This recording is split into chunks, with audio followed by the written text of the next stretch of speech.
If you value thoughtful, honest conversations about the Orthodox world, subscribe to my Substack, Orthodox Conundrum Commentary. You'll get frequent essays, episode notes, and occasional behind-the-scenes reflections that expand on what you hear on this podcast.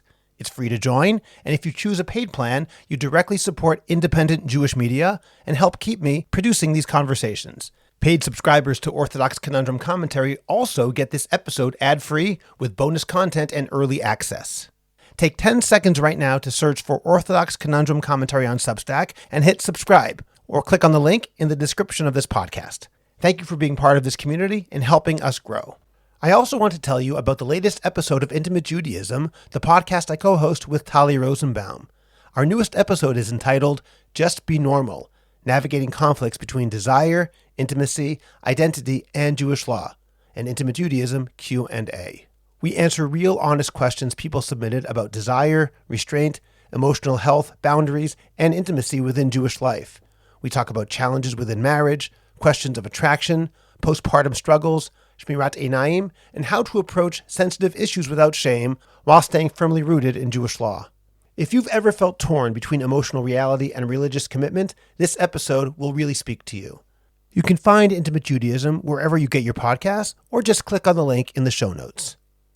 When you make safety part of the culture of your family, you can have sort of the more complicated conversations with your children as they get older. So to me, vaccinating, wearing a helmet is just as much a part of safety conversation as talking to my kids about, when you go out and people are drinking and, what can happen when you drink.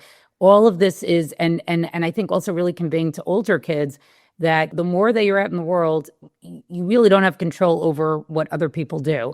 But to educate them that they should be able to spot when people are behaving in a way that puts them at risk or others at risk, and that you're always an adult that they can come speak to about that. It doesn't mean that there may not be consequences when they tell you what happened. I think, that you have to make clear, but that you're an adult who's always available, that they can always come and talk to you about that they've seen something made them uncomfortable.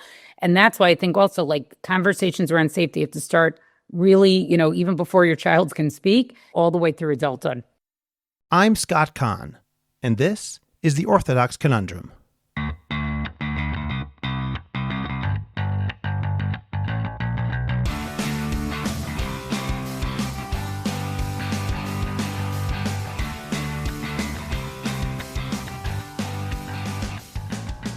This is the Orthodox Conundrum on JewishCoffeehouse.com. I'm Scott Kahn. Last week in Jerusalem, 2 babies lost their lives. The details are painful, the families are grieving, and out of basic decency, we're not here to discuss the specifics of what happened. But moments like these force a question that's deeply uncomfortable, yet absolutely unavoidable. When tragedy strikes, especially tragedy that may have been preventable, what do we do next? Too often our instinct is to move quickly towards comfort. We say things like it was the will of God, or things happen, or this place had been used safely for years. And sometimes those words can help people survive unbearable loss, but they also can become a way of shutting down responsibility. Because in real life, there's no rewind button. You don't get to go back and tighten a safety standard after something goes wrong. You don't get to undo a moment that lasted seconds but changed your life forever. In this episode of the Orthodox Conundrum podcast, I'm joined by Rabbi Yakov Horowitz and Rabbanit Dr. Yardena Osband for a serious, honest, and at times difficult conversation about safety in the Orthodox world. We talk about why communities often confuse longevity with safety, why it never happened before is not the same thing as it won't happen. We explore the tension between faith and responsibility, between bitachon, trust in God, and our obligation to protect life using the knowledge and tools available to us. And we discuss what it means to build a culture where safety isn't treated as a fear, but as an obligation. This is not a conversation about blame. It's a conversation about responsibility before the next tragedy forces us to have it again. We'll get to that conversation in just a moment. First, remember to subscribe to the Orthodox Conundrum podcast wherever you get your podcasts. Please rate it and write a review. Continue the conversation on Facebook by joining the Orthodox Conundrum discussion group. Finally, the best way to promote your organization, your business, or yourself is to create a high-quality podcast, and JCH Podcast Productions can help you make that happen. Whether you want to learn how to start your own podcast or want to improve the podcast you already produce, we will make it happen. Write to us at aliza@jewishcoffeehouse.com. That's ALIZA @jewishcoffeehouse.com. And let's get started with your high-quality, memorable, and effective podcast. Rabbi Yakov Horowitz, founding dean of Yeshivat Har Chaim of Monsey, is an innovative educator, author, and child safety advocate who received the prestigious 2008 Covenant Award in recognition of his contribution to Jewish education. In partnership with ArtScroll, he published Let's Stay Safe, the groundbreaking child safety book that is currently in over 155,000 homes in 3 languages, as well as the Bright Beginnings Gemara and Chumash workbooks that are in over 100 schools. Thousands of parents follow his parenting clips on WhatsApp and Instagram, at Bright Beginnings Forum and at Yakov Horowitz.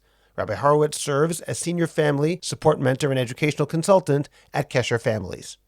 Rabbanit Dr. Yardena Osband is a pediatrician and Torah educator. Originally from Boston, she studied for 2 years at Midreshet Lindenbaum, earned a BA in Jewish Studies and Music from Stern College for Women, and attended medical school through the American Medical Program at Tel Aviv University's Sackler School of Medicine.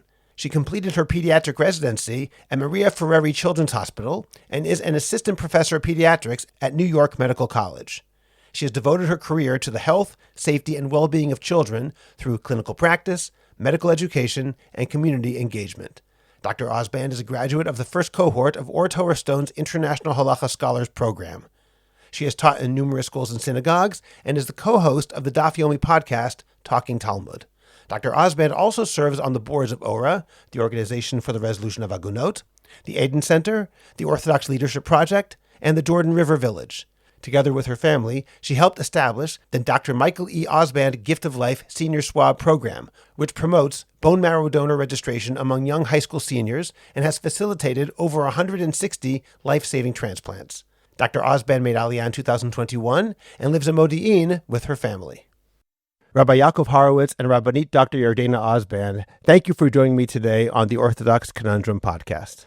The terrible events of last week where, presumably because of lax safety standards, 2 babies died in Yerushalayim represent the immediate reason we're talking about this topic now.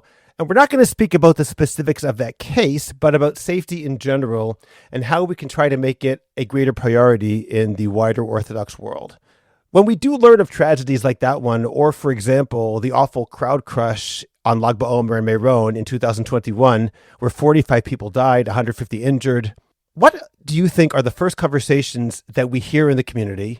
Which ones are worthwhile and which ones seem to stop short? Let me start with you, Rav Yanki. I think when a tragedy happens, people's attention are focused on the tragedy. So it is a teachable moment. So at some point in time, we have to have discussions about these important issues. There is a parallel in child safety to this specific, in child abuse prevention, to this specific topic, because I've been telling parents when the kids come home from school, and this is an added thing because it's extremely distasteful when elected officials or people in positions of power get arrested for child abuse or abuse of any sort.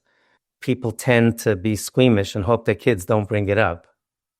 And I wrote articles consistently when there was a scandal that it shouldn't be the first reaction we have, but that's the time when we should speak to children about this, because their attention is there already. So unfortunately, it's a terrible situation, but it's a teachable moment. And I think we almost have a responsibility to have discussions about this. How does this happen? What could cause, or what could add to the possibility of things like this happening? And are we ignoring, I don't mean all of us, but some of us are not heeding simple, basic safety rules in the general sense, zoning or other things like that are done to help the common good. We should be respectful about it and talk when failings happen.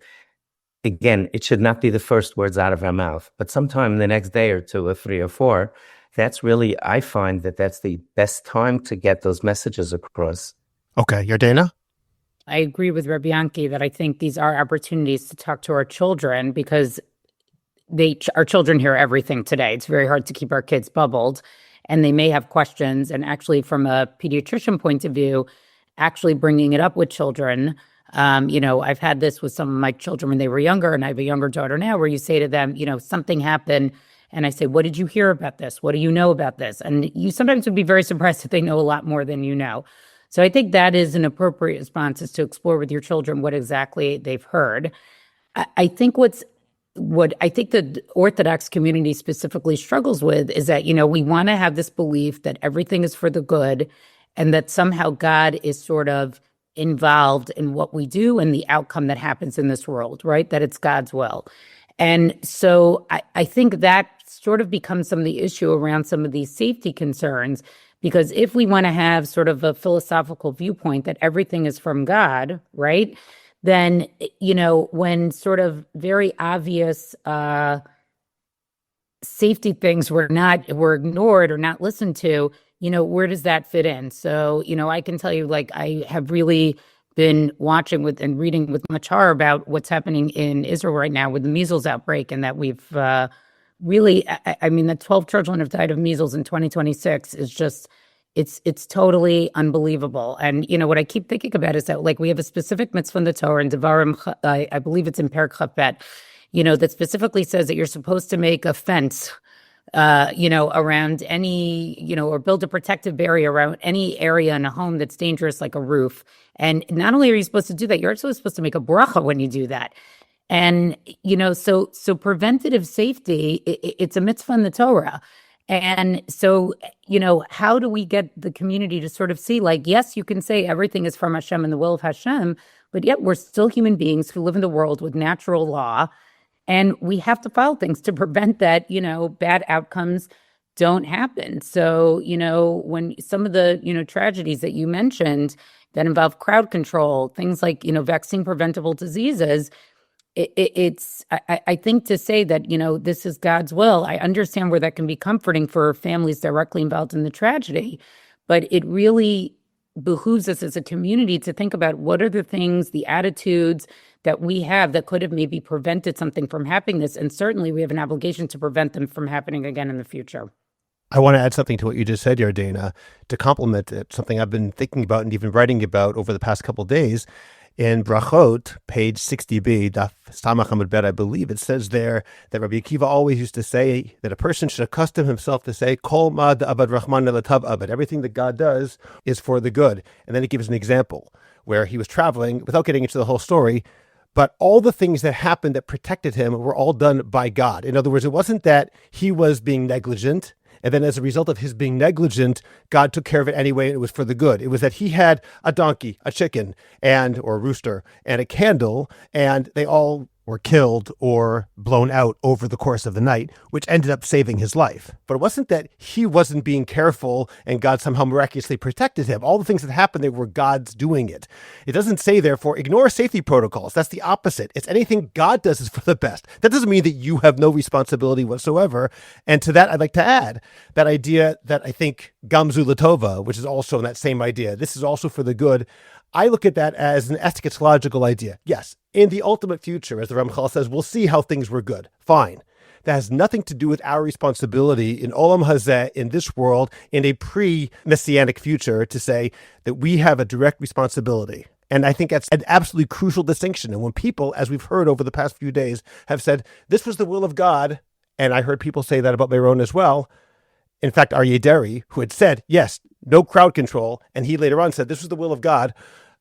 It doesn't work like that. You cannot work like that.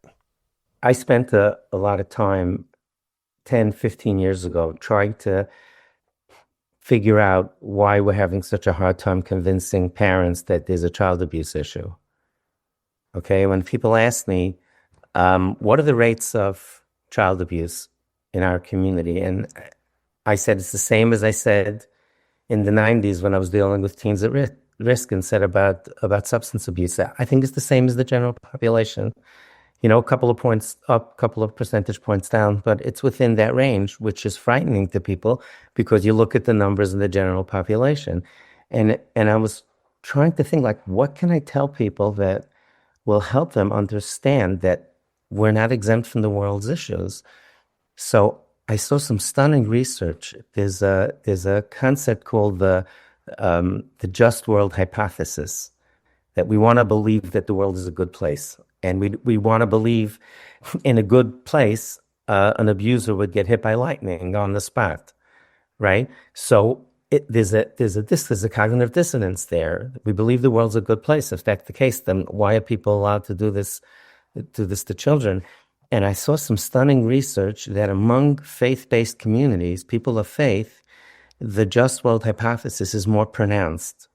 It's fascinating. Why?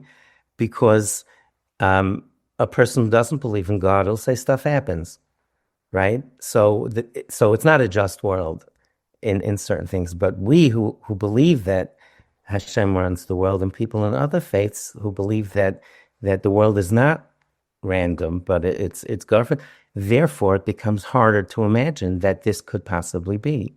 I think a lot of this also bears on this. It ties in to everything that Hashem does us for the good. That you say afterwards, right? That you say afterwards, after something happens, God forbid a tragedy. That's not what we should be saying beforehand. Beforehand, we should say we're masters of our destiny, and we should be careful to do everything to promote safety and health. It's the same thing, by the way, with eating, with exercise, with health. It's everywhere to some degree. I'd like to ask, though, how do our communities determine, in your own experience, what is a tragedy that requires things to change, and what is the kind of tragedy that will quietly move past? Again, not to use this example, people there are mourning. I don't want to castigate them. But so many people who had children in that Gan say, of course I'd send my children back to that Gan. Of course I'd send them back. And that's been in the news. In fact, my wife, Elise, I see her eyes for Yankee. Elise I didn't hear that. I don't follow, She's been shocked. She keeps on telling me, look, this father, listen to this interview. He's saying, they're wonderful Gadonot. They're wonderful leaders of this Ma'on. Of course I'll send my kids back. And similarly, I keep on coming back to Meron again. I've been talking about it for years, but beforehand, there were questions about how many people could be there. And our politicians from religious parties said, let's ignore the COVID guidelines. And I can quote this now from Wikipedia. The Israel Fire and Rescue Services required that for a crowd of 9,000 people, the site needed 4 different escape routes. According to the New York Times, none of the government agencies took on the task of enforcing the rules. And in the event, an estimated 100,000 people attended. And at the end, now I'm going to quote again from politician Aryeh Deri, the disaster is a decree from above, but that does not absolve us from examining and investigating what caused it. Examining and investigating what caused it. For years and years, you were told by people, literally for more than a decade, almost 15 years, that this was going to happen because of the terrible safety protocols. You ignored COVID protocols, which, had they been followed, would have also avoided the problem. And yet we say, we have to investigate it, but it's also the will of God. I don't understand how we can get through this obtuse way of thinking. I don't know if there's a way to get into the way people are thinking when their own leaders, admittedly politicians may not be leaders, but in Israel they certainly are, how we can go through and tell people, don't listen to them anymore. Yardena, do you have any ideas about this?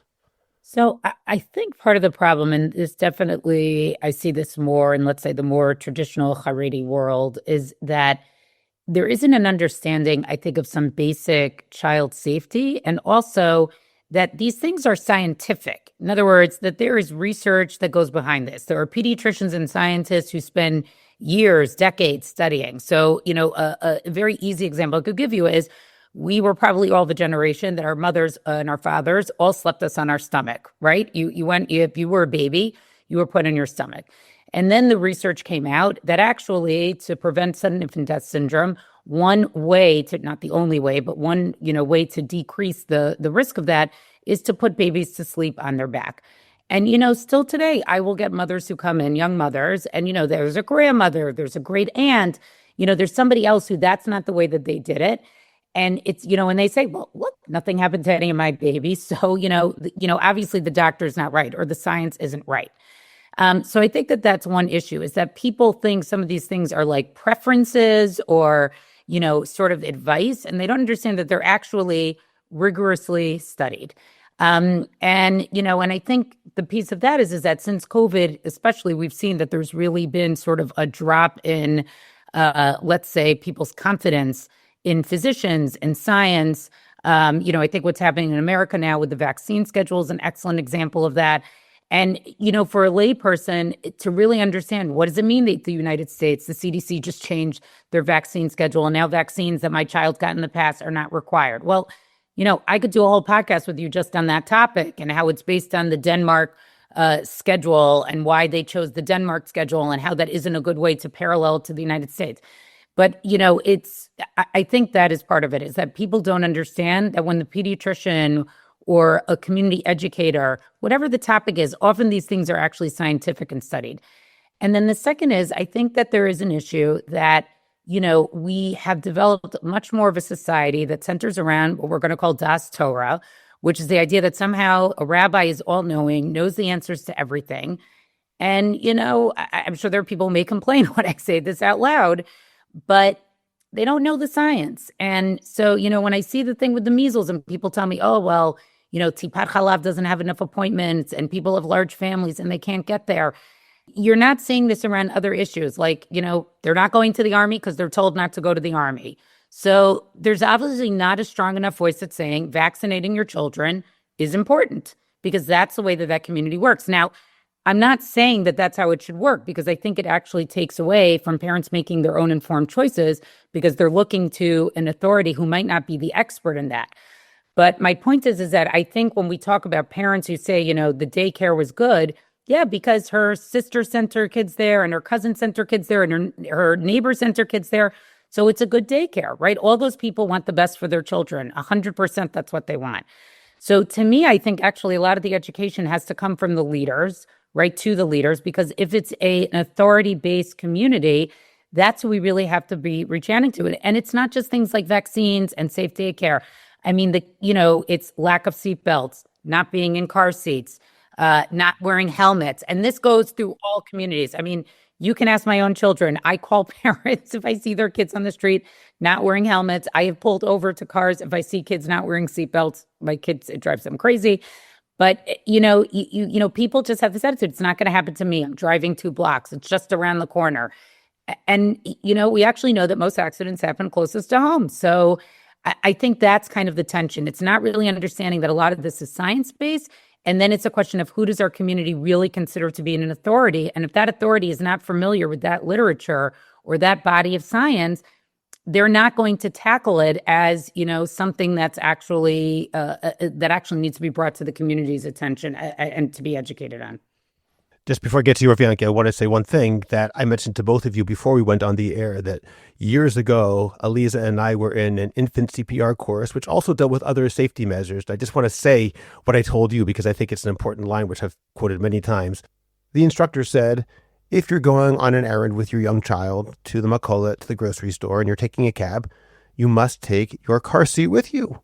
And you can't just stick your kid in the back seat, even though it's a short drive. So somebody asked, really, if I'm just traveling to the store for 5 minutes, do I really have to take a car seat in the cab and lug this huge thing around with me? To which the instructor responded, he said, look, in real life, there's no rewind button. And I think that idea is something people have to get through their heads, which is that, yes, maybe in the past it didn't happen, but if chas v'shalom, today's the day it might happen, there's no rewind button. You don't get another shot at it. I want to point out something that the public may not be aware of. I had an uncle named Dr. Isaac Diamond. He was an obstetrician that was trained in Austria pre-war. His son, Dr. Dudi, is a renowned pediatrician, but there were very few Orthodox doctors in 1950. He delivered almost all the children in Crown Heights. The Satmar Rebbe, Zecher Tzaddik Livracha, Rabbi Yoel, used to regularly ask him to come would call him to his office to discuss medical issues, because women were coming to him and men were coming with questions, and he wanted to understand the terms, what was going on. I heard it from Dr. Diamond himself, that the Rebbe used to call him, and he was very close to the Satmar Rebbe because the Rebbe wanted to know what was going on. And I'll tell you from my own interaction with Gedolim about, let's say, child abuse issues or reporting issues, I'm regularly asked by rabbinic leaders details about abuse and about other things like that. So they should, because it relates to psak that they have to give. So I'm not saying everybody does that. I'm saying everybody should do that. I think people who are issuing psak have a responsibility to check. And again, the leading poskim, I think the tier 1 poskim are doing it. I think there are some others who might not be. I was very outspoken in the measles last time. I'm actually going very public now. I didn't want to get involved because it's all politically tied, and I don't want to get involved in all of that. But I'm going to be speaking very publicly about the measles, about vaccinations. I did not allow children in my yeshiva who weren't vaccinated. In America, there's a schedule. Do you have that? Yeah, Dr. Yardena, do they have? Yes. In Israel, there's a schedule that's to be followed. And does everybody follow it? Does everybody? I'm just curious. Obviously not, because we have a lot of measles right now, but there is a schedule. So I had a rule in my yeshiva. I was a private yeshiva. I started it myself, but I did not accept exemptions. What I did was, the first time I had it, I had my secretary check all the health records of our students and get the names of every single pediatrician. So there were 9 or 10 that were seeing our 250 children. I called them all up. I said, should children get vaccinated? Absolutely. Should I allow children in school who aren't vaccinated? No. And I stopped. And I got a lot of heat from a few parents. And I said, I'm sorry, I have an obligation to protect the school. And I'm following medical advice. That's what I tell people when I go online to talk about vaccinations. I did it a few months ago. Yeah, I say, don't trust me.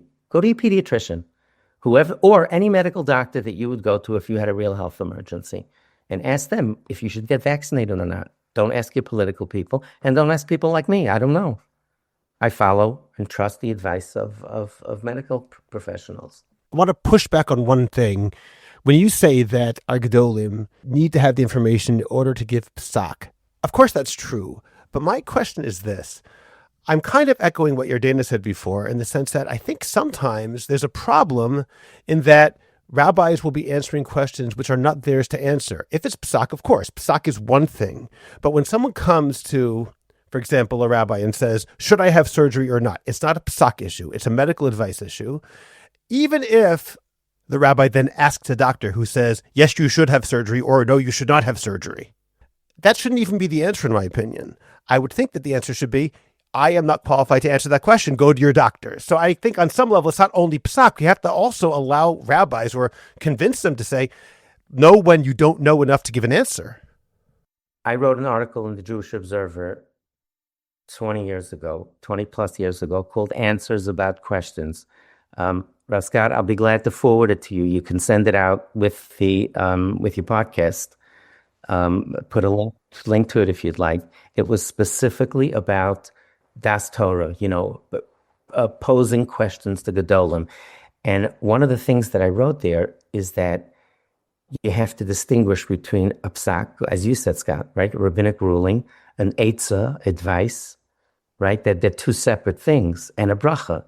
What happens is people think they're asking for an eitzah or a psak, and the Gedolim often assume that they're asking for a bracha. Sometimes there's a language barrier. Sometimes they have the wrong venue. In other words, if you go to a wedding and you ask a gadol a question in a minute and a half while the band is playing, don't expect how could a gadol think that you really want to make a life decision under these terms? I really wrote about it. It's so misunderstood. And then they go outside, so-and-so said that I should do this. So I think the question is owned by the person who's asking it, and we have a responsibility to understand how this works. One last thing. I used to tell the parents in my yeshiva, I was very out of the box, so I had my own set of things that I did. I told the parents, I would tell it back to school night every single year. If you stop me at the bus and ask me how your son's doing, I'm going to say fantastic. Because if you really want to find out, make an appointment and come up to my office. That's what I promise you. I used to say that. How's your son doing? Everything's great. You want to really know? come to the office and talk about that. This is not we're so many of these people who are getting either psak or an eitzah. I'm not so sure that the gadol understands it as such. It's not being presented in the right way, in my opinion, very often. I think one of the wonderful things about our community is we're a very connected community. So there are wonderful organizations out there like Rofeh International, RCCS, Azrael Amirpa'ah. I mean, wonderful organizations that when people are in the time of a medical crisis, they have somebody to turn to who can help them with referrals, often making them appointments. And I myself and my family have been the beneficiaries of some of these organizations, and I have Hakarat Tov. But looking to sort of make a connection or to ask, is this the right place for me to go? Is there a better center for me to be at? Is there a different doctor that I should be pursuing? Is there a different procedure? Is very different than I think asking a rabbi, should I have this surgery? Should I do this procedure? Maybe this will be a little bit too out there. When people develop new technology or new treatment, I mean, to me, this is like that Hashem gave us as human beings the ability to pursue things creatively in the realm of science. And it's a reflection of really being in partnership with God, that this is our ability, that we're improving the world, this world that we were put into. And so, if you just even read the history of like how vaccines were developed, I mean, vaccines are really, many people would argue the most amazing development of the 20th century, and it saved so many lives. So I think we need to make a really big distinction between using our community connections to make sure that we get the best possible medical care versus going to somebody who may not understand a procedure or may not understand fully what the illness is and asking them, should I do this or should I not do that? And I think those are two very different things. And to really recognize that medicine is there to help people, science is there to help people. And when people discover new things, I mean, again, I think this is just reflection of sort of, being born b'tselem Elohim, that this is the piece of us that's divine, that we have this ability to bring these things into the world. But we also sort of need to know our limitations where we're not God and we can't predict outcome. And I think that's what people need to be very careful about. Given what you just said, Yardena, about this being a divine mandate, and of course, in saying that you're betraying your Boston origins and growing up with a community based on Rav Soloveitchik, which obviously that was an important part of his hashkafa. But there are so many people, it seems to me, that in the Orthodox world, perhaps in more right-wing aspects of the Orthodox world, but I see it also here in the Lumi communities too, have this strange attitude towards science. I wouldn't even say so much they reject science in favor of pure pitachon, but instead they don't understand the concept of science, feeling they could do their own research. They'll watch a couple of YouTube videos and now you have to take responsibility for yourself. So I've watched a YouTube video, so therefore I'm not going to vaccinate my kids because I saw this and this. And you're a sheep who doesn't do that by listening to Yardena Osband. She's a doctor. What does she know? And my question is, in an Orthodox world, which should be intellectually rigorous, which should have, I believe, the hashkafa, which you just said, that God gave us these tremendous scientific miracles like vaccinations, to somehow think that I know better. Do either of you have any idea where this comes from? It seems so the antithesis of what Torah Judaism is from my perspective. From Yaiki, do you have an idea? I think it's important to explain to people how vaccines are tested. I would love to see our papers, Mishpacha, Ami, whatever you have in Israel, Makar Kishon, write about how they test these things. What happens if somebody comes up with a vaccine? How is it tested? What are the types of trials to get a drug to market or a vaccine to market? I think we should do a better job explaining to the public how this is done, so that they understand or can discern when people come along. We need more educated consumers so that if somebody comes along and throws something at them and makes statements, they should be able to respond or look up online or look up things with more education and more education background. I think it's a very important thing. I wish there would be more of it around. Look, I think we've seen a breakdown in public trust, especially since COVID.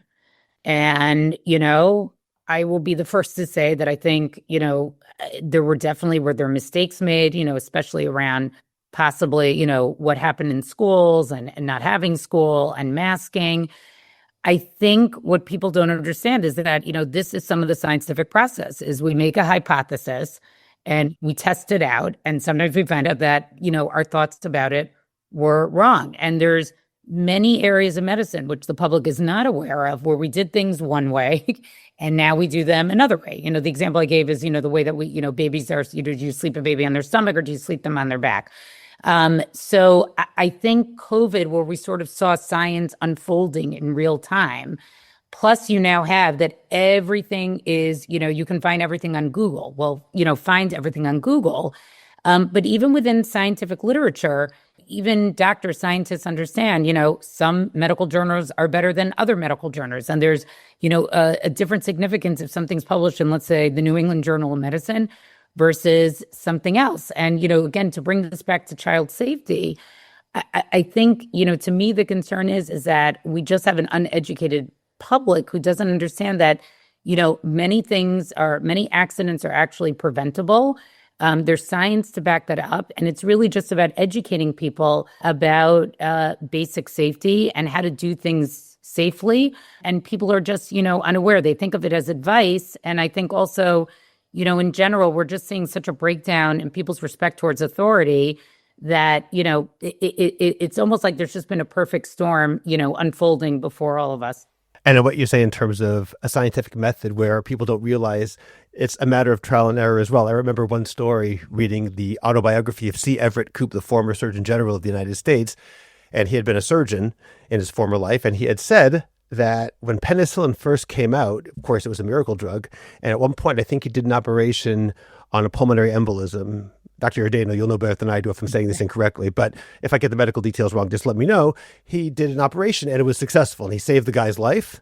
And as a final flourish, he took this new thing called penicillin and put it on the lung, the raw lung like that, and the guy died as a direct result of it. Something about the nature of antibiotics had not yet been understood.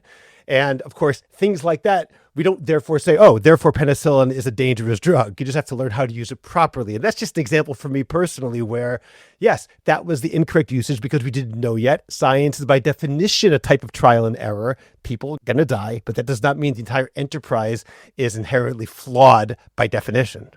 Yes. And of course, have there been bad people involved in some of these processes? Yes. But, the same way that we want to believe that parents always want the best for their children, most people who are involved in these endeavors go into it for the right reasons. They want to help humanity and they have the right intentions. And, I think we need to think a little bit more collaboratively as opposed to thinking that these are two sort of opposing ideas. They're not in opposition to each other. They really should work alongside each other. When people come to me as a pediatrician, I always say to them, like, there are certain things, right? Like I say to them, what your child's schedule is, sometimes what you feed your child. There are sometimes many ways to do something. And it's not my job to say, this is the only way to do it, right? Sometimes it has to do with the temperament of a parent, the relationship within the marriage, who are the other children in the family, what are the parents' career, right? And my job is sort of to guide you to figure out what are the best ideas or solutions for your family or best pathway for your family in a way that we know is going to be safe and healthy for your child. And there are cases where there are things where there are multiple ways to do something that are safe. But there are some basics, vaccinations, helmets, sleep positioning. They're truth and they're basic and we sort of need to, not leaving a child unattended at a swimming pool. The importance of giving your kids swimming lessons, things like that are just, we know that those things are factual and we need to just encourage our community to really be more educated and make sure that, especially if we're going to have a society that very much wants to sort of have that information be trickled down from rabbinic authority, then if you want that authority, then it's your job to make sure that you understand this safety. I think COVID was like the worst possible rollout for people's impressions of vaccines and how scientists work, because it happened so fast and people were responding in real time. So it's not analogous to if somebody felt that they should, like you said before, Dr. Ordeno, you should be masked, so there shouldn't be masks, so they should be open schools or closed schools. People were making decisions very rapidly with the information just evolving. That's not the same as measles vaccines that's been around for 50 years, and there's so much data on it. So people say, what are scientists? They believe in it. In America, they took this Dr. Fauci, who devoted his life, who saved millions of lives, and some of these political clowns, they talk about hanging him, and it's just insane. It got so crazy here. I don't know, here in America, it was totally ridiculous. So it's not. How do you compare a COVID situation that happened in such a short period of time to the vaccines that have been around forever? And I know a few of us in Muncie, there were anti-vaxxers making speeches in packed shuls and scaring the bejeebas out of parents. Two of us, myself and one other rabbi-type activist in town, we started calling up the shuls and telling them that they better cancel the event this minute.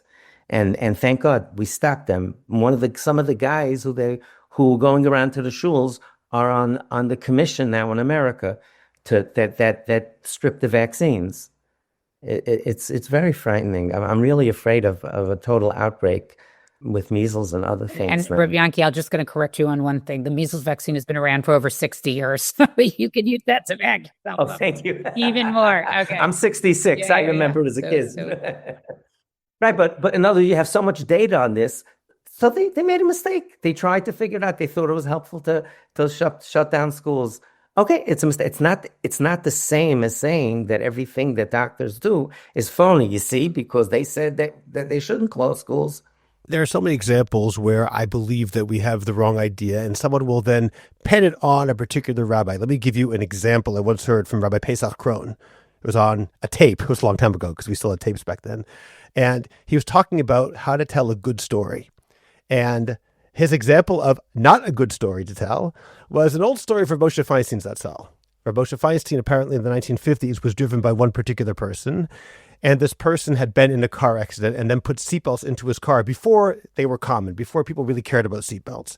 And because he had been in a car accident, he was very, very makpid and careful about seatbelts. And he told Moshe, he said, Rabbi, please put your seatbelt on. Rabbi said, seatbelts, who cares? He goes, please, Rabbi, do a Jew a favor. Oh, a favor, of course. And Pesach Krohn said, I would never tell that story publicly, except in this context to explain it, because someone's going to hear that story and say, see, Rav Moshe says you don't have to wear a seatbelt. As opposed to, this was 70 years ago when people didn't know how things worked. Then you can say, Shomer B'tayim Hashem. Hashem saves those who are fools. We can say that perhaps in the middle of COVID when we're learning it in real time. Once the research has been done, that no longer holds. How do you analyze risk such that we say, this is a risk where I have to be careful? Seatbelts is a good example. Not wearing seatbelts is obviously not safe. And in other cases, you can say, how far am I going to take it? There's a slippery slope, and I mean it maybe in the negative sense, but hey, I'm going to be careful about this and this and this and this until basically I'm not going to go outside my front door because everything's a risk. Now, as I often say, just because I don't know where the line is doesn't mean there isn't a line. But how do we draw the line between being careful and doing things like wearing seatbelts, putting children in car seats, wearing bicycle helmets, etc., and being crazy and saying, well, don't even go outside because you never know what might happen today? So I think that's a great question. So I think there is a certain set of behaviors that are sort of, proven that if we participate in these behaviors, like not wearing seatbelts, not wearing helmets, leaving children unattended at a pool, right? That we know that there is a very high potential for something bad to happen. I think a great example that I could give you is that maybe you're aware or not aware that, if a baby develops a fever, anywhere between under 4 to 6 weeks of age, it's a little bit of a deal. They need to go to the hospital. They have to have a workup and have some invasive tests done, including something called a spinal tap, which is very, very unpleasant for parents to go through, right? So often I'll get asked by new parents or, parents with a baby, the question, should I take the baby outside? Is it safe to go outside, right? And there I sort of, I feel there is some wiggle room. What I'll say to parents is listen, some of this has to do with what type of parent you are and what type of person you are. If you're the kind of, parent, specifically to the mothers, who being home alone with a baby for 6 weeks is going to affect your mental health, or you're a very social person, you're feeling good, you want to be out, you need to be around people, then you should do that, but you need to be smart. Not everybody has to touch the baby. You need to, make sure people wash their hands, especially now with viral season. You need to make sure that nobody is sick, and it's appropriate to screen that ahead of time. And you want to come visit me, make sure that a visitor hasn't had flu or has a cold. But then sometimes I get parents who say, if the thought of that feels so anxiety producing for you, that there's such a risk that your baby might get sick, then you're right. Then for 6 weeks or till your child gets their first set of vaccines, really limit who you see. That's okay. And I think it's understanding that, look, if you take your child out, there's more likely a chance that they could get sick from being around other people. And there's a risk in that and a consequence to that of what would have to happen afterwards. That's a good example of something where there is some flexibility in there, where it's more about thinking, who's the family that you're talking to? What type of parents are these? Sort of what are their, emotional needs during what is really, for many families, a big adjustment and can be a very difficult time. And so I think those are the types of places where there is some room for sort of personal decision making, and you should make some personal decisions about that. I mean, another good example I could give you is schedules with children. Some parents, because of who they are, they like to have very, very, very strict schedules, when they eat, how they eat. I think it's also different if you have a kid with ADHD. You could have a kid who's very, very laid back and sort of can go with the flow. And then you can have a kid with ADHD or, some other struggles that schedule is very, very important to them. So again, it's not that there's, a right or a wrong way, but it's what's the best way for that particular family. And so I think we have to make that distinction between certain things that we know that it's factual, that this can prevent accidents or can prevent dangerous situations from happening. Again, we can't prevent everything. If I could do that, I'd, be very rich, very famous. But we know that there are certain things that really can prevent. And then I think in other situations, it's really just figuring out it's more of like a parental decision making. What path is going to work best for you, your family, and your child? And that's a much more nuanced and interesting discussion. I was diagnosed with ankylosing spondylitis 15 years ago. Okay, so like the first 5 years were kind of okay, painful, but whatever. And then it started really getting intense. And like I changed my life totally. 3 to 5 hours a day, I work on exercising and stuff. I would be, a walker by now probably. But I've learned to study and research to the best of my ability cures and ideas and remedies that people will tell me or I'll see online. And like what you mentioned about going to certain sites, like the Mayo Clinic is some place that you could go to, and Johns Hopkins, or other places like that. But I actually have, I have a research assistant that I use for my talks and my parenting, to make sure that what I'm saying is research based. I always say, this is Yankee and this is research. I always say it when I do classes. This is my instinct and this is what I studied from research. And I use that research assistant to check up things that I'm contemplating doing for my own wellness. And I'm constantly reading and constantly studying to be the best, to give myself the best chance at optimum wellness. So I think when people are given ideas like this about vaccines or other things like this, do your homework. Of course, you'll find all kinds of things, but find someone you trust, organizations that you trust, doctors that's why I tell people, go to your pediatrician, because I think they have the most contact with that person. So start with your pediatrician and ask them if that's something that you should be doing. Who would you go to if you had a real emergency? If your child, God forbid, one's child had a real emergency, who would you go to if you really needed a spot decision? And run whatever you want to do with your kids and yourself by that person. I can't stress it enough. There's so much swirl out there that's extremely unhelpful. I'd like to mention some specific behaviors, and I'm guessing that the two of you will just say, yeah, there's not much to talk about. But I think it's important, almost for the record, for people listening who may not know what you're both talking about. I'm going to mention a few things, and maybe if you have any comments, you can have comments on them. We've already mentioned bicycle helmets. We've mentioned car seats and wearing seatbelts. There's also something which is a corollary to that, which is speeding, aggressive driving while distracted, or, of course, driving drunk. And unfortunately, these are behaviors that I can speak here in Israel, have been completely normalized. I'm driving down the street and people are tailgating, which means if I stop short, chas v'shalom, they're going to rear end me. And if we're driving fast, that could be even more dangerous. And I'm just throwing this out here. These are things which I assume you also agree. These are not things that frum Jews should be doing. Anyone shouldn't be doing that, but certainly those people who live by an ethic of v'chai b'hem. You have to live, and you also have to protect your life and other people's lives. This is extraordinarily dangerous. So my kids and I have a joke. It's like and people who know me well know this. I sort of have a list. There's like 7 things that are like the only things I care about. That's what I always tell my kids. There's like 7 safety things that I don't do. So it's like pool safety, trampolines, seatbelts, helmets, drugs and alcohol, gun safety, which in America, unfortunately, the number one cause of accidental death between the ages of 1 and 18 is actually firearms. Which is kind of amazing to believe. And balloons are very bad. Latex balloons. I never allowed balloons in my house because they're horrible choking hazards, and I never wanted to deal with them in my house. That's kind of like my joke with my kids. Those are kind of, but that's kind of like it. Like, and everything else is like, whatever. You want to eat what you want, go to bed when you want. I kind of don't care. I mean, that's not totally true, but those are kind of like the basics with safety. And one thing I want to say is when you say that you see people, speeding or driving drunk or things like that, I think the thing that we need to realize as a community is like we have an obligation. The most beautiful part of the Jewish community is the chesed that we do for each other. And I will tell you a story that when I was a resident in New York, there was a child that I diagnosed with kidney failure who later needed a kidney transplant. And one of the, I was a senior resident, and one of the interns complained to the nurses and was complaining on rounds that this child often was cared for by their 16-year-old older sister. It was a large Hasidic family. And very often some of the older siblings would come and stay with this child after she had her kidney transplant.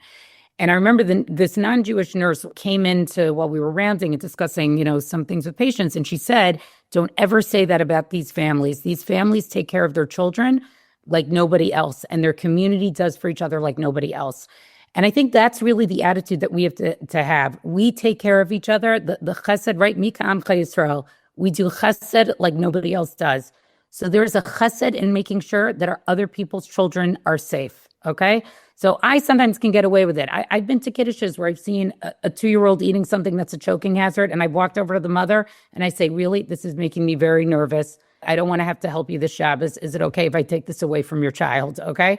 So maybe I get away with it better. I'm sure there are people who walk away and say, I cannot believe your Tina came over and said it to me. That's pretty obnoxious. But I think that's how we have to look at it, that, when we see people doing these types of unsafe behaviors, you see your neighbor's child around the neighborhood not wearing a helmet.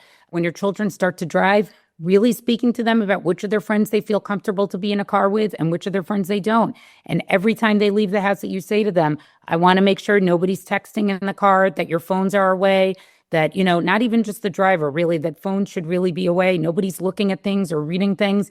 I think we have a communal responsibility towards all of our children, and we need to normalize these conversations. It's not telling other people what to do. I think we can all agree on sort of very basic safety things. And if we see kids and sometimes also adults who are not doing those things, then as a community, we really need to think about it. I know that you've done other podcasts, about sort of excessive drinking that we're starting to see in the community. And that actually is an area where there's been some research done where actually there's some data to suggest in certain communities that Orthodox teenagers are actually drinking more than the general public in America, which is scary. But, if you go to a simcha and you see that there's an adult who's really drinking in a way that's not responsible, and what does it show to children? I think there is a place to involve a community rabbi or friends and to reach out and make sure that, first of all, that everything is okay. And, also to make sure that the children who are involved are also okay. And I know some people are going to really disagree with that and feel that it's overstepping, it's invasive to people's lives. But these are such basic things that we can do to help people and to save people. Just to clarify, you said not only the driver should not be texting her on his or her phone. Of course, that's true. But the passengers should not be either. Can you explain why? I think in general, when we have children in cars and with social media, we just need to be a little bit more careful. And I just get worried that, the passengers on their phone, they're like, hey, look at this funny text. Look at this Instagram reel. Look at this TikTok. So the driver knows not to, But that's sort of what I worry about. And I think those are the things, I've had friends tell me that they've spoken to their kids and they find out, there's one particular kid they don't want to drive with. And I understand different parents have different standards in their homes and different things that feel more safe or less safe to them. But I think the real key is with your individual child to always be talking about these things. Don't assume that they always know. So I remind my kids these things all the time. I get a lot of eye rolls. It's okay. I always say, doctor, I always say, it's okay if they're rolling your eyes. That doesn't mean they're not listening. It's okay. Right. So one of my kids, he would yell at me. He goes, "Why do you have to try to be the safest person?" I said, "Okay, that's what I want to be. I want to be the safest person."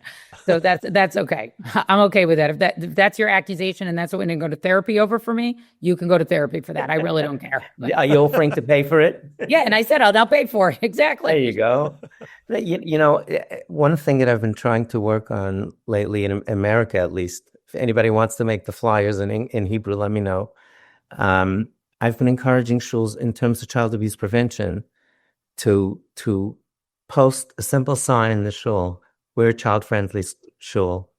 That child safety is important. Walk in groups when you go home. All the adults, if you see something, say something. And all the research on institutional grooming, we know that abusers to look for weaknesses, and just like they check children to see who they could abuse, God forbid, they check on communities. And a simple sign in the shul might be enough to get a person who has a propensity, God forbid, to abuse, saying, "Oh, these guys got game." It's just such a simple thing. I always say they did a study in the New York subsidized housing. They have these large federal housing projects for low-income families, and there was a complex of 5 large buildings. One of them, they put lights in one of them, and the crime rate went down 39%. There was very strong lights that up, the lighting in the hallways and around the building, like these simple messages that we could be doing about safety. I think have such velocity and don't cost us anything. It's almost, I think it's something we should be thinking about also. Right. And I want to add one thing. I think we talked a lot about sort of certain safety behaviors around younger children. And I think, there's another conversation to have with older children, as they get older and they're out of the house more. When you make safety part of the culture of your family, then you can have sort of the more complicated conversations with your children as they get older. So to me, vaccinating, wearing a helmet is just as much a part of safety conversation as talking to my kids about, when you go out and people are drinking and, what can happen when you drink. All of this is, and I think also really conveying to older kids that the more that you're out in the world, you really don't have control over what other people do. But to educate them that they should be able to spot when people are behaving in a way that puts them at risk or others at risk, and that you're always an adult that they can come speak to about that. It doesn't mean that there may not be consequences when they tell you what happened. I think, that you have to make clear, but that you're an adult who's always available for somebody that they can always come and talk to you about that they've seen something made them uncomfortable. And that's why I think also like conversations around safety have to start really, even before your child can speak, all the way through adulthood. Rabbi, I remember years ago you told me about a policy or practice of yours. Please correct me if I'm not saying this correctly, but something about if your kids go to a party, then you have a sort of no questions asked policy, at least for the beginning, meaning if the kid gets in trouble and needs a ride home, no questions asked. I'm not going to castigate you in the car on the way home asking why you're drunk at a party or something like that. It doesn't mean there won't be consequences later. It doesn't mean that we won't talk about it later, but at least for now, call me and we'll talk about it later on. Right, exactly. So why do you explain what that is exactly? I did it by Purim about 10 years ago because I've been 25 years, Dr. Yardena, I've been on the anti-drinking thing, and telling parents not to ply kids with alcohol and all of that. And about 10, 12 years ago, it just hit me like a couple of days before Purim that there's another message that I ought to be giving parents. So I said, offer your children, I have an article in the Times of Israel about it, a no questions asked Purim pickup. Meaning, it sounds counterintuitive because you tell you, I don't want you drinking. I mean, you better not drink. Then you say, if you don't listen to my rules, call me, I'll pick you up, no questions asked. We'll talk about it 24 hours, 48 hours later. But we're not going to come down on you right away because we want to. And I wrote, what you're telling your children is your life is more important than my rules.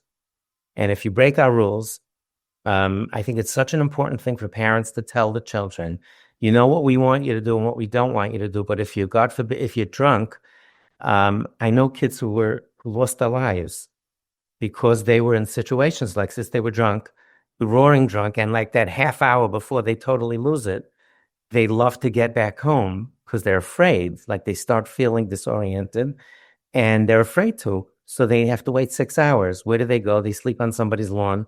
They get into somebody's car the driver is drunk, and terrible things happen. So as much as we talk to the kids about, so thank you for bringing that up, Scott. I got such fantastic feedback from so many families whose parents told their kids that, look, you know how we feel, but if you need a pickup, we won't say a word. Well, we'll talk about it later, but not in the classical punishment. We're going to take your head off, or whatever. We're going to come at you with a howitzer. We'll talk about it, but we want you to be safe. That's more important. Dana, one thing which you didn't mention, but I assume is subsumed under drugs and alcohol, is the concept of smoking. And I don't want to get too much into smoking now, but I only know that I once had a relative who was in a more yeshiva years ago and said that, I asked him, I said, how come so many people, as he acknowledged, in your yeshiva smoke? He goes, well, we don't go to movies, we don't watch TV, we don't use our phones, so we need an outlet. And I thought that was not a good reason. By the way, when I say yeshivish communities, it is equally a problem in the Dati Lumi religious Zionist world, especially among people who go to the army. I just know from talking to my kids, my son's in the army right now. Of course, smoking is a big deal, and people use it as a way to calm down in a very difficult, pressure-filled environment. And it can't be acceptable. We have to find ways to overcome it. Yes, smoking is included in drugs and alcohol. It's interesting. The rates of smoking in the United States have actually gone down. I would say they are not going down in Israel. And I think exactly what you said, that they're really, part of, it's a much more Middle East culture, and I think part of the army culture. In fact, I had a good friend who, during the beginning of the war, my community, I live in Modi'in, and people did so many things like cooking and raising money for Chayalim for equipment. One request that kept coming in actually was about, was getting cigarettes. And should you buy cigarettes or not? And I actually know somebody asked the Shiloh and was told, you know what, in this situation with what's going on, you actually should buy them.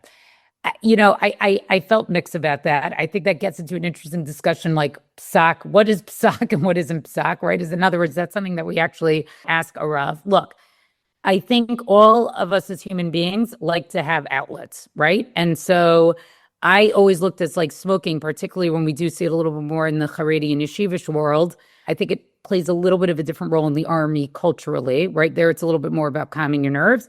So if you're in a community where you're not watching TV, you're not accessing media, okay, so what you're doing is smoking. In other words, people all have a tendency to somehow need to maybe do some vice. I think it's very hard. I'm not going to say that I'm perfect and I don't have my own vices. Everybody has them. And I think smoking is just a vice that in certain communities has become sort of more acceptable because other vices are really not acceptable. And so to me, really, the discussion is how do we put it sort of in a context of a range of behaviors, right?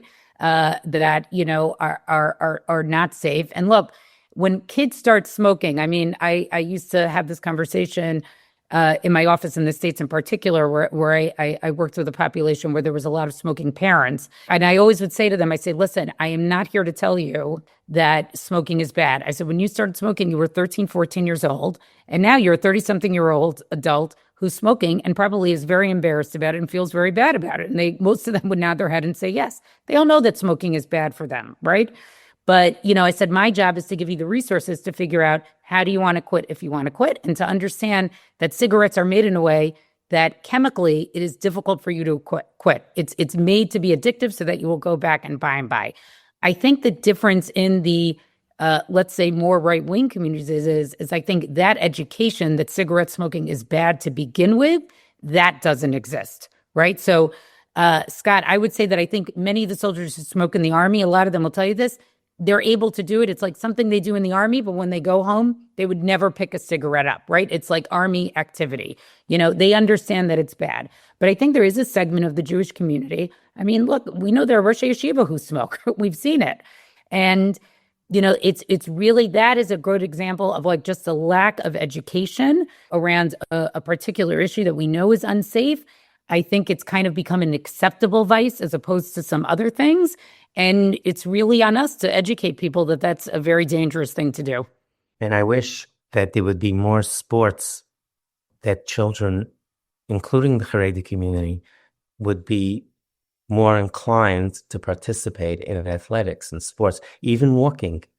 If you took my exercise away for a day, I would lose my mind.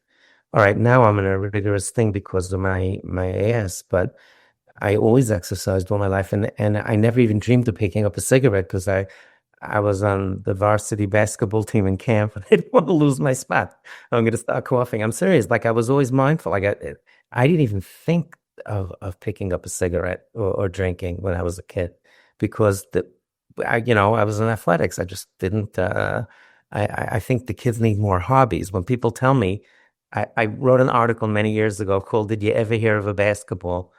Because I was in Israel and I was talking to some of the rabbinic leaders there and Rosh Yeshiva about the prevalence of smoking. And they said, well, the kids need a break. I said, you ever heard of a basketball? Okay, if basketball is not culturally, so go for a walk every day. Don't take the bus home if it's less than a mile or whatever kilometer. I think that would be a very positive step forward if kids were encouraged to go out and have a break. I used to encourage my students all the time. I helped parents start a baseball league on Sundays in Muncie, because I wanted my Talmidim to exercise. Yeah. Everybody needs an outlet, and it's just a question of what you want your outlet to be. Right. So people who drink, it's an outlet for them. It's just replacing, you could do something that's healthier than drinking, something healthier than smoking. And I think, that's also developing in our children healthy habits. What do they do with their recreational time?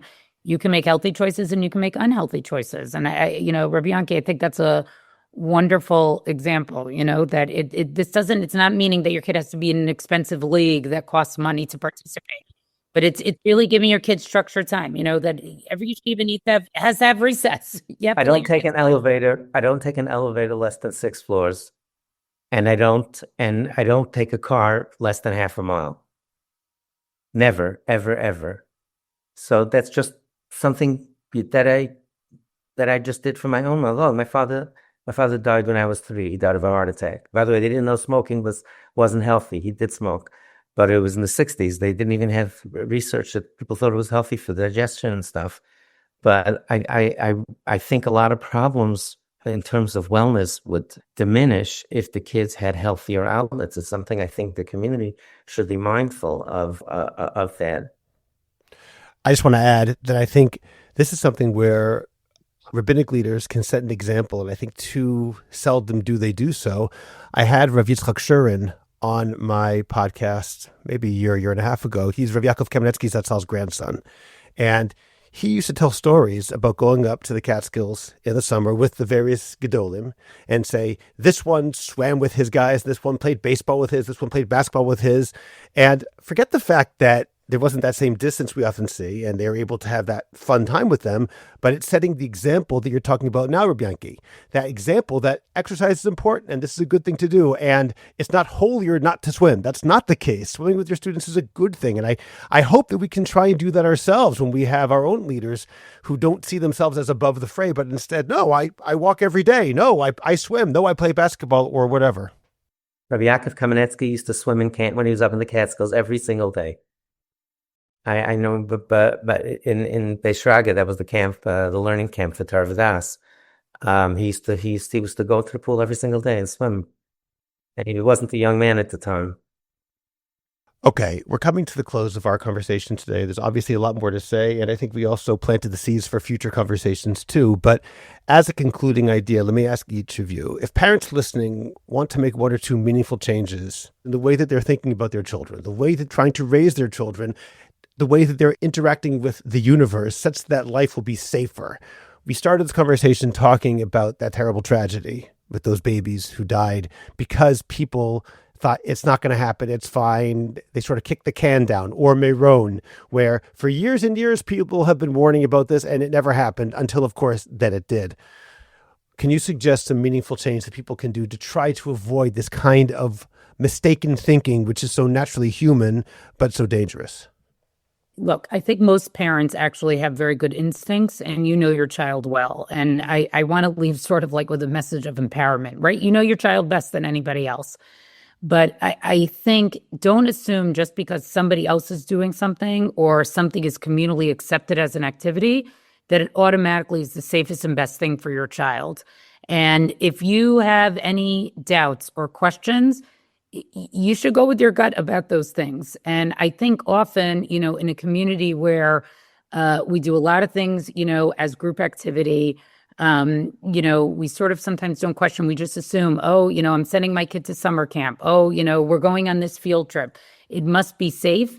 It's your obligation as a parent to make sure that that really is a safe place for your child, and empower yourself to ask questions and to make sure that you're comfortable with what is going on. And again, what I might be comfortable with may be different than what you're comfortable with. That definitely happens, and that's okay. There's not necessarily one standard for all situations, right? I think we made that distinction here, that there are some things that should be standard and some things that have a little bit more nuance.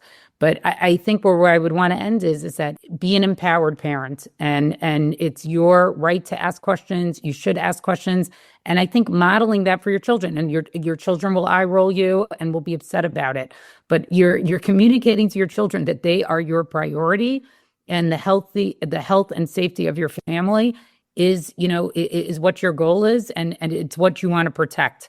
And I think it's something to really model for your kids. As I was processing, I very strongly encouraged our children to seek expert advice when things came up. One of our kids, I had a discussion with one of our sons about smoking a very long time ago.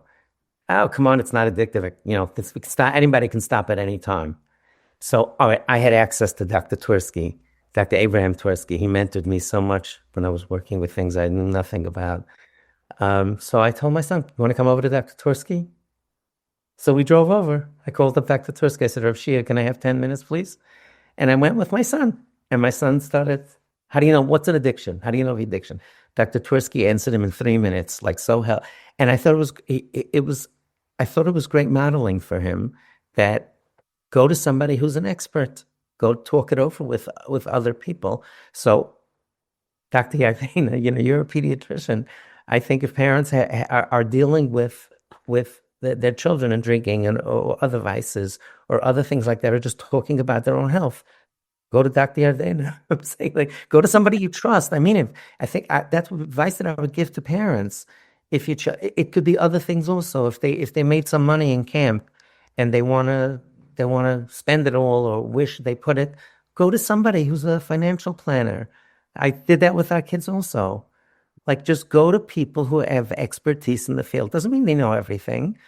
And you don't have to agree with everything they say, but get some expert opinion so that you can make better choices. I think that it's all around us. There are good people who understand things who will be glad to answer a question from a child that comes along with a parent. Before we wrap up, I want to mention what I discussed with my guests after we stopped the main recording. I asked both of them a final question. What's the conversation the Orthodox world needs to be having but isn't? Their answers were thoughtful, honest, and go well beyond the specific tragedy and issues we discussed today. That bonus conversation is available exclusively for paid subscribers to Orthodox Conundrum Commentary on Substack. If you want to hear where they think our community is falling silent and why it matters, I encourage you to check it out. Such an important conversation, and I'm very appreciative to both of you for talking about this very, very crucial and sadly timely subject. Rabbi Dr. Yardena Osban and Rabbi Yakov Horowitz, I appreciate it. Thank you. Before we sign off, a brief word of thanks. Several new listeners have joined our Patreon, and I'm genuinely grateful. You're not buying bonus episodes. You're underwriting the work, the research, editing, and the independence that lets us ask hard questions with respect and clarity. If today's conversation helped you think more carefully about Torah, community, and the world we inhabit, please consider becoming a patron. Even a small monthly contribution makes a real difference in keeping the Orthodox Conundrum going and accessible to everyone. The link is in the show notes. To those who have already joined, thank you. Your vote of confidence means more than you know. And to everyone else, I hope you'll consider joining us. Subscribe to the Orthodox Conundrum podcast wherever you get your podcasts, and please rate it and write a review. I'd appreciate it if you go to Apple Podcasts and rate and review the Orthodox Conundrum. It takes literally 2 minutes. It's just giving a certain number of stars and writing 1 or 2 sentences. Please like the Orthodox Conundrum podcast on Facebook and join our growing Facebook group, the Orthodox Conundrum Discussion Group, where you can feel free to discuss issues in Orthodoxy in an honest and friendly environment. Subscribe to my Substack, Orthodox Conundrum Commentary. Check out the link in the description of this podcast to get your free subscription today.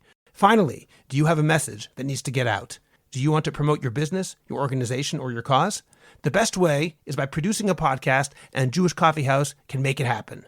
I have experience producing hundreds of podcasts, both for myself and for satisfied clients.